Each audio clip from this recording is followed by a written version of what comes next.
Long ago, in a small village, a woodcarver named Geppetto made a wooden puppet.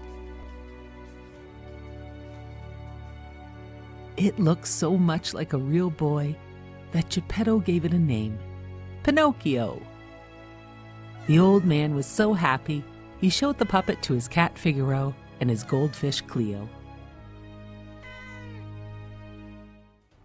As Geppetto showed his puppet to his dear pets, a small cricket named Jiminy Cricket snuck into Geppetto's house to have a warm night's sleep. Jiminy Cricket watched as Geppetto set the puppet down and gazed out the window at the stars. "Look at that! The wishing star!" Geppetto cried. Geppetto wished Pinocchio was a real boy. Soon it was bedtime, and Geppetto, Figaro, Cleo, and Jiminy Cricket all fell asleep. Before long, a beautiful light filled the workshop and woke up Jiminy Cricket. It was the Blue Fairy. She had heard Geppetto's wish and was there to make Pinocchio a real boy. She touched the puppet with her magic wand, and Pinocchio came to life. But Pinocchio had to prove he was brave, truthful, and unselfish to become a real boy. The Blue Fairy knew Pinocchio would need help, so she made Jiminy Cricket his helper, so he would help him to choose between right and wrong, and prove himself. Geppetto was delighted with Pinocchio, and he sent him off to school like a good parent. On the way to school, Pinocchio met a sly fox, who said Pinocchio could make a lot of money and didn't have to go to school. Jiminy Cricket didn't trust the sly fox. The sly fox said he could spend all of his time having fun in the theater instead of studying at school. Pinocchio said, "Okay!" and off he went with the sly fox to the theater owner. That night, the theater owner put Pinocchio on stage. He was a big hit as he sang and danced for the crowd. The crowd threw money on the stage. Jiminy Cricket, who was in the crowd, worried. After the show, the theater owner locked Pinocchio up and said, "You will live here and make me lots of money." Pinocchio and Jiminy Cricket wondered how he could escape. Luckily, the Blue Fairy arrived. She asked Pinocchio why he missed school. He lied. She asked him more questions, and each time he told a lie, his nose grew longer and longer. The Blue Fairy reminded him to tell the truth if he wanted to be a real boy. Pinocchio promised he would tell the truth. She fixed his nose and set him free. The next day, Pinocchio met the sly fox again. The sly fox convinced Pinocchio to not go to school, but instead play and have fun all day. Pinocchio followed the fox, not returning home after regular school time. Geppetto was worried and went to look for Pinocchio. Geppetto sailed his boat to search for Pinocchio, and he was swallowed up by a huge whale. When Pinocchio returned home from playing all day, he found this out, and he knew he must save Geppetto. Pinocchio and Jiminy Cricket found the huge whale, and they teased him with the fish. The whale grabbed the fish, the pole, Pinocchio, and Jiminy Cricket, and they were all swallowed into his belly. They found Geppetto in the whale's belly too. They must find a way to escape from the whale. They decided they would make the whale sneeze, and they would all escape when the whale opened his mouth. It worked, but when the whale saw them in the water, he thrashed around, knocking everyone about.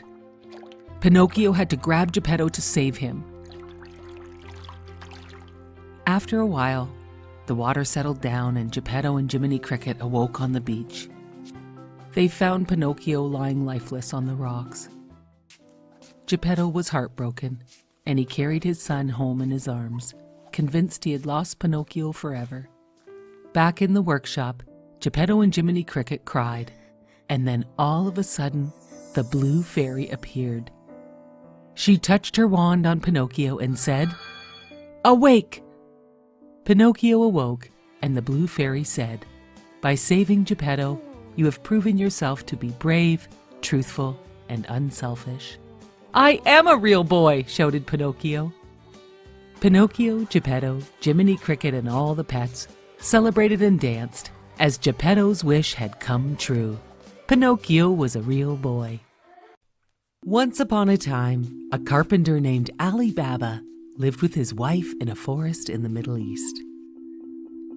Ali Baba collected wood every day to sell. Ali Baba did not earn very much money, but did the best he could to provide for his family. One day, while collecting wood, Ali Baba heard the sound of many horses approaching. He tied up his donkey and hid behind a tree.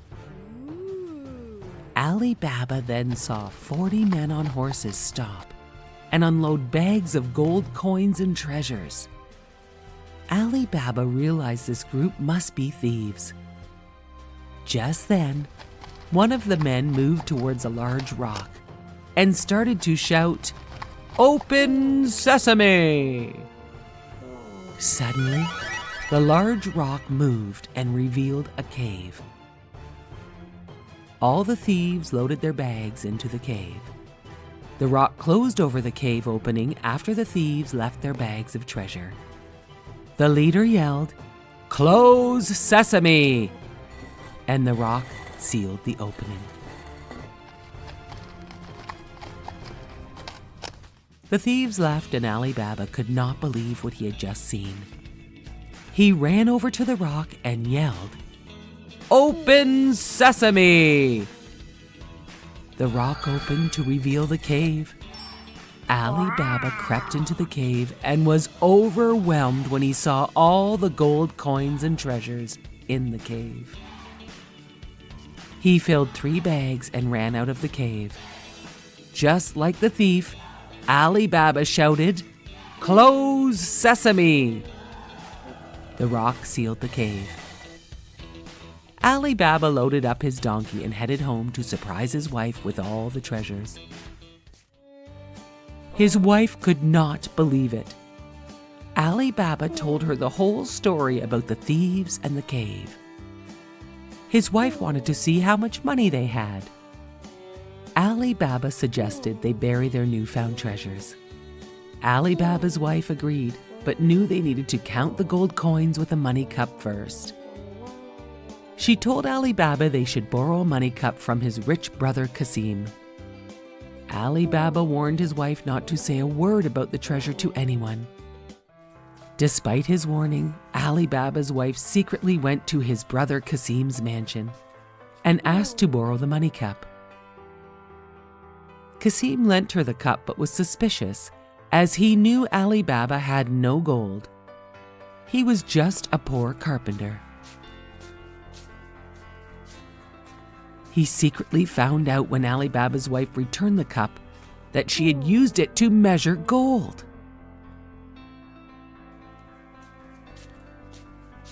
When Kasim found this out, he confronted Ali Baba. Ali Baba told his brother the whole story and made him promise not to speak a word of this to anyone. Kasim snuck out from his home in the night and went to the treasure cave. He shouted, "Open sesame!" And to his surprise, he saw all the treasures stacked inside. He filled many bags to load onto his donkeys. When he turned to leave, the cave door had slammed shut. Kasim could not remember what the words were to open the rock door. Just then, the 40 thieves arrived and found Kasim with the bags. They killed Kasim. Kasim's wife was worried when her husband disappeared, so she went to Ali Baba. Ali Baba knew where to look, and he visited the cave. Ali Baba found his dead brother. He told Kasim's wife about what had happened and offered to help her run his rich brother's business. Ali Baba and his wife moved into the mansion and helped Kasim's wife. Meanwhile, the thieves still wanted to find that treasure that had been stolen from their cave. They heard stories of a wealthy man, Ali Baba. The leader of the thieves devised a plan to sneak his thieves into the mansion, hidden away in olive oil barrels that he would sell to Ali Baba. His plan worked. But while Ali Baba and the thief were talking, Kasim's wife discovered the hidden thieves. She poured hot boiling oil into each barrel, and all the thieves died. The leader of the thieves was so scared, he ran out of the castle, never to return again. Ali Baba and his family lived a prosperous and happy life forever. Once upon a time, there was a boy named Jack who lived with his mother. They were very poor. Jack's dad had left his mother a widow. They had to sell everything they owned just to buy food. When they were down to their last milking cow, Jack's mom asked him to take the cow to the market and sell it. Along the way, Jack met a strange man who told him wild stories of magic beans. "Where can I buy some of these magic beans for my mother?" asked Jack. "I have the last 5 magic beans, and I will sell them to you because you are a good boy," said the man. "I have nothing but our old cow, and we need the money I will get by selling her to buy food," said Jack. The strange man replied, "Don't worry. Trust me, these beans will bring you food and good fortune, and you will make your mother proud." Jack was not too sure, but he agreed to trade his cow for the beans. When Jack returned home, his mother was very angry, and she threw the magic beans out the window. She was so upset she began to cry. Jack went to bed that night sad and hungry. When he awoke in the morning, he saw a giant beanstalk had grown right where his mother had thrown the beans just outside the window.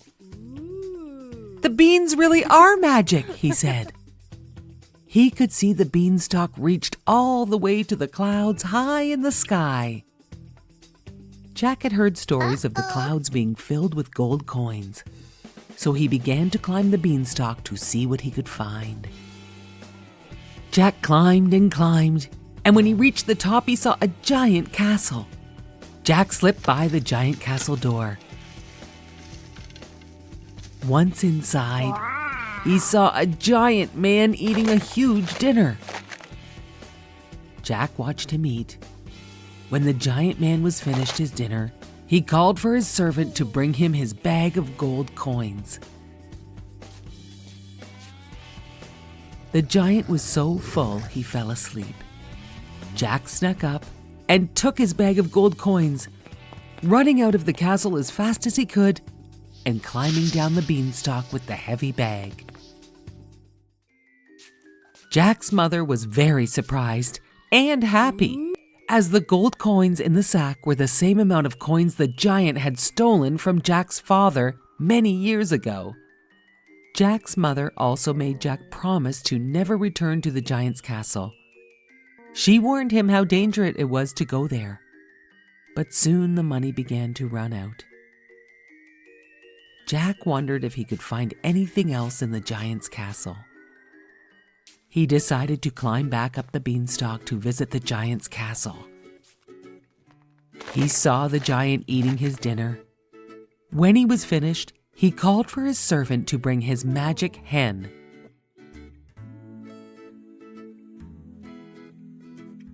Jack was amazed when he saw the hen lay an egg of pure gold. The giant became drowsy and fell asleep. Jack snuck up and took the hen and ran back towards the beanstalk. When he came home, Jack's mother was upset with Jack for returning to the castle. She grabbed an axe to cut down the beanstalk, but Jack stopped her and showed her that the hen lays golden eggs. Jack's mother was so pleased to see the hen laid one golden egg after another. After some time, Jack was very curious about what else he would find in the castle. so he climbed back up the beanstalk.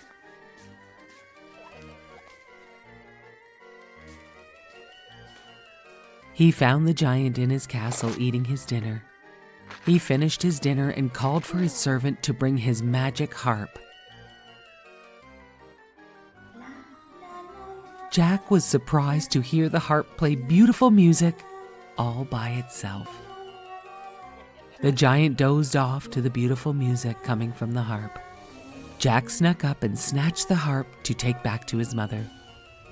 The harp started playing very loudly, and the giant awoke. "Fee, fi, fo, fum," said the giant. Jack raced down the beanstalk, trying to escape the angry giant. The beanstalk shook from the giant's large steps. Jack got to the bottom first and found the axe. He began to chop at the beanstalk. The beanstalk collapsed, and the giant fell to earth, never to be seen again. Jack and his mother and the hen lived happily ever after. Once upon a time, there was a little girl named Heidi who lived with her aunt in the Alps, the highest mountains in Switzerland. One day, her Aunt Deet decided that Heidi should go and live with her grandfather, even higher up in the Alps mountains. Heidi's grandfather was known by everyone as a grumpy old man. Hey. When Aunt Deet and Heidi arrived, he was not happy when he learned Heidi had come to live with him. Heidi was such a cheerful girl who loved being in the mountains with her grandpa. No. She did not even notice how cranky he was. After a short while, Grandpa really began to enjoy Heidi's company. They grew very attached to each other. Heidi loved to help her grandpa, and she really enjoyed the mountain scenery and fresh air. She made friends with the local goat herd, Peter. They had so much fun playing with goats and running through the mountain meadows. One day, Aunt Deet returned to tell Heidi it was time to go to school in Frankfurt. She would live with the Sussman family and their daughter, Clara. Heidi and her grandpa were very sad to say goodbye as she left for the big city of Frankfurt. When Heidi arrived in Frankfurt, she was taken aback by all the hustle and bustle of the big city. Heidi met the Sussman's governess and their daughter Clara. Clara was confined to a wheelchair, as she had been sick and her legs were not working properly. She was very excited to meet Heidi. The two girls became great friends. Heidi would sometimes play a little too wildly for the governess. The governess became very strict with Heidi. Heidi was sad. She was not used to city life, let alone being indoors so much. She felt trapped in the city and longed for her grandpa and their happy life in the mountains. The governess called Aunt Deet and explained how she was worried about Heidi. Aunt Deet came and took Heidi to the doctor. The doctor told Aunt Deet, Heidi needs to return to the mountains and she will feel much better. Heidi was so excited when she heard the news. She told Clara how much she would miss her, and then Aunt Deet took her to see her grandpa.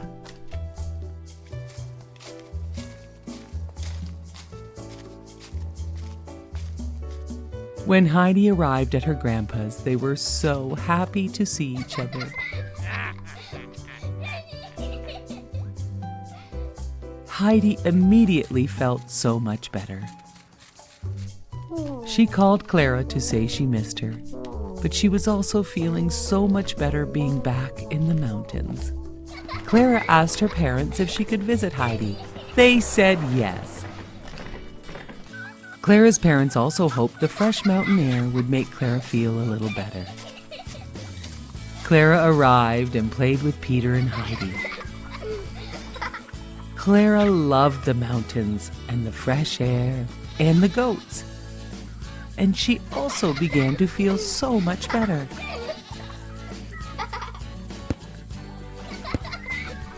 One day, Clara thought she might try to walk. And it was a miracle.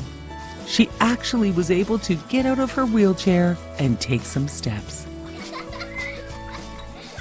When Clara's parents came back to pick up Clara, they could not believe their eyes when they saw Clara walking. "But where is her wheelchair?" asked Clara's mother.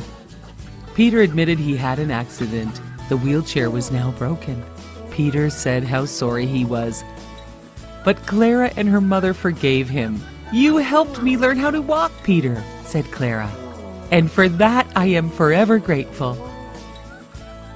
It was now time for Clara to return to the city. They all hugged and promised to remain friends forever. Grandpa declared Clara's miraculous recovery to be a miracle of the Alps mountains and true friendship. Everyone lived happily ever after, exchanging city and mountain visits forever. Once upon a time, there was a cottage in the woods where 3 bears lived. There was a great big daddy bear, a middle-sized mummy bear, and a teeny-weeny baby bear.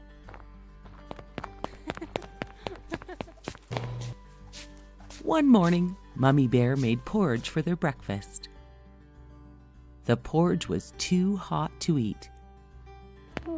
So they decided to go for a walk while the porridge was cooling off.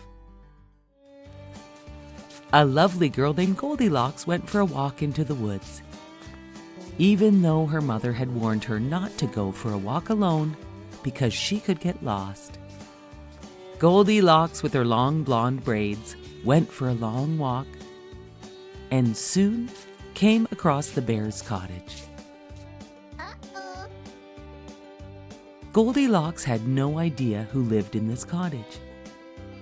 Goldilocks was tired after walking for so long, so she knocked on the cottage door to see if anyone was home. Goldilocks soon realized she was lost and she just needed to rest, and she needed a sip of water. No one was answering her knocks on the door.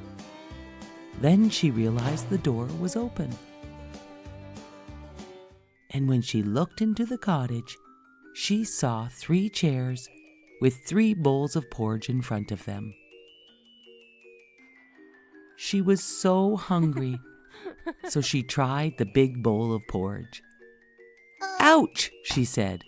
"This porridge is too hot." And then she tried the medium-sized bowl of porridge. "Ugh, this porridge is too cold," said Goldilocks. Then she tried the teeny-weeny bowl of porridge. This porridge is just right." Goldilocks ate all the porridge in the teeny-weeny bowl. She then looked around and saw 3 comfy chairs. First, she sat in the big chair. "Oh, this chair is way too big," said Goldilocks. Then she tried the medium-sized chair. "Oh no, this chair is still way too big." Then she tried the teeny-weeny chair, and it broke. Goldilocks was getting so tired, so she decided to take a look upstairs for somewhere to rest. She found a large bedroom with 3 different size beds. First, she tried the big bed and said, "Ouch, this bed is too hard." So she tried the medium-sized bed. "Oh, this bed is way too soft," said Goldilocks. Then she tried the teeny-weeny bed. "Ah, this bed is just right." Goldilocks found it so comfortable, she closed her eyes and fell asleep. Meanwhile, the three bears were returning from their walk.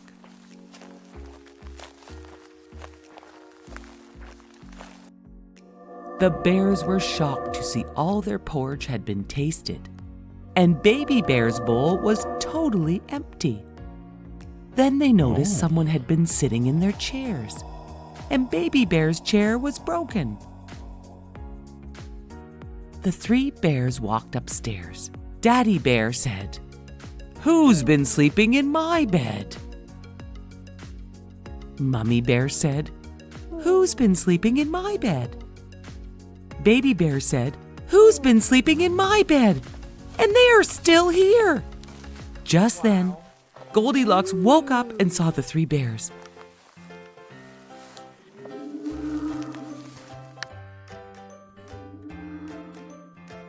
She screamed, jumped out of bed, and ran down the stairs as fast as she could, and out the front door, and ran until she finally saw her house and her mother.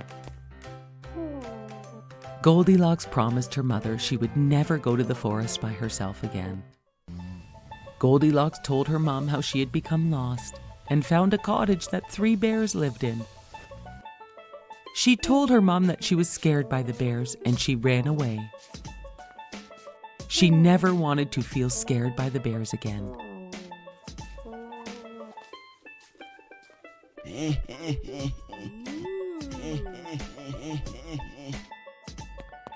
And that was the last the three bears ever saw of Goldilocks. The end.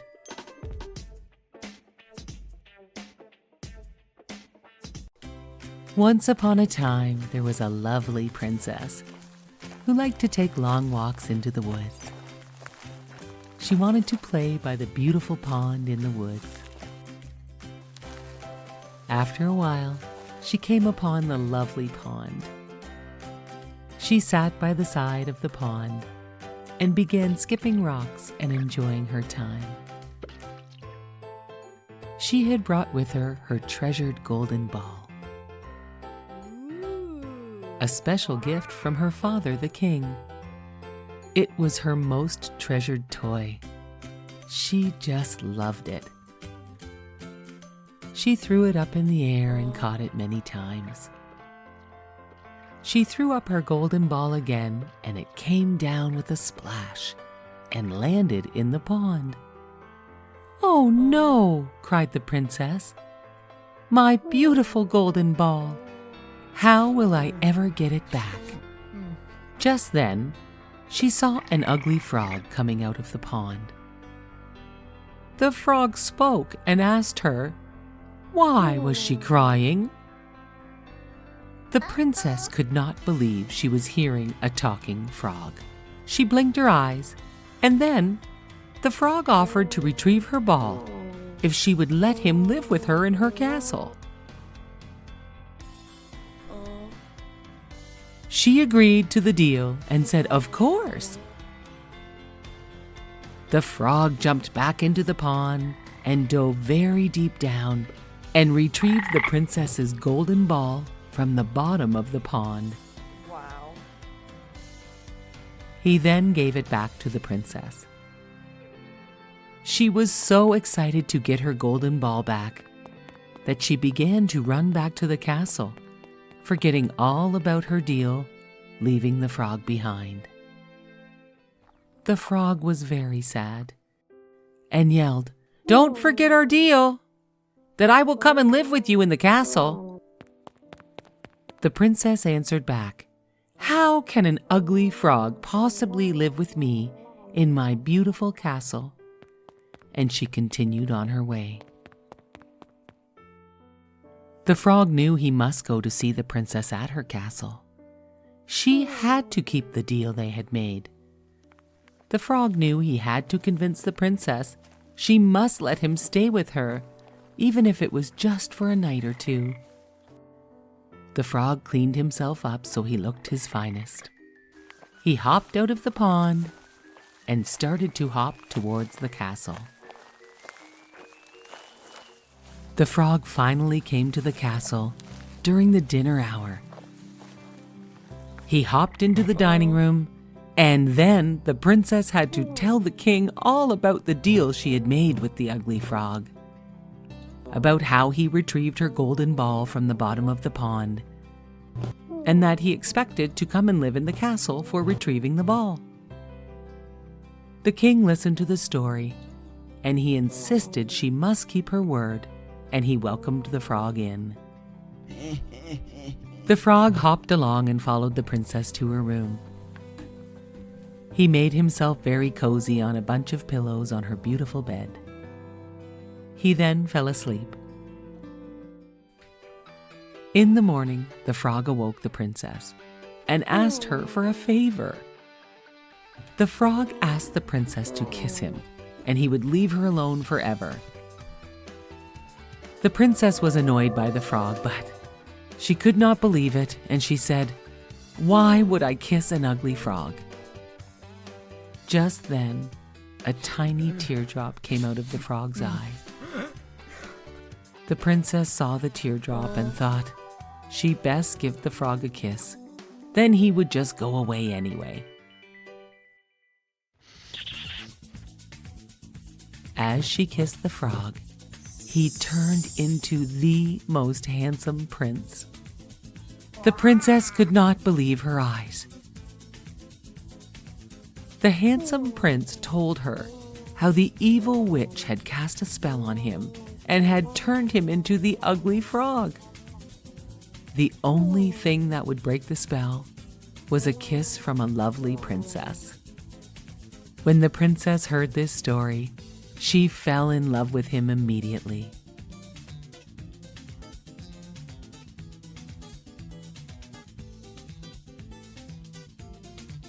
The prince then asked her to marry him. She said yes. They held the wedding by the beautiful pond, and they lived happily ever after in the beautiful castle.